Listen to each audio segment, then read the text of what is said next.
Kabayan, share ko lang.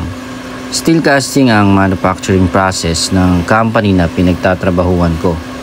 Kung saan ang niluto o tinunaw na bakal ay sinasalin sa molde para makagawa ng specific na hugis at pyesa ng parte ng sasakyan o makina o kung ano pa man.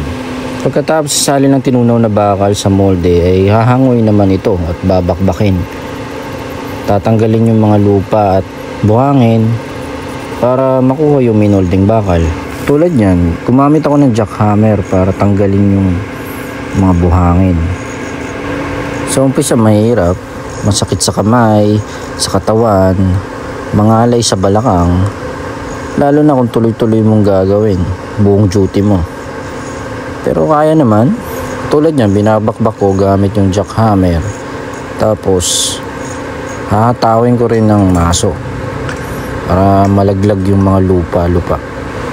Sa bidyong ito, ang mapapanood nyo lang ay yung pagbabakbak sa buhangin. Pero after nyan, dadali naman yan sa shooter. Yun yung tawag nila sa machine na naglilinis para matanggal talaga totally yung mga dumi. Para siyang sandblasting pero ginagamitan ng shooter ball.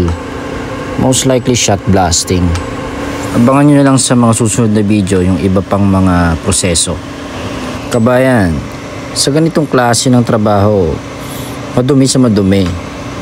Mahirap, malikabok, mabigat, pero kakayanin. Dahil noon, pinangarap ko lang naman na makatuntong dito sa South Korea. Pero ngayon na nandito na tayo, titiisin ang lahat para sa pamilya at pangarap.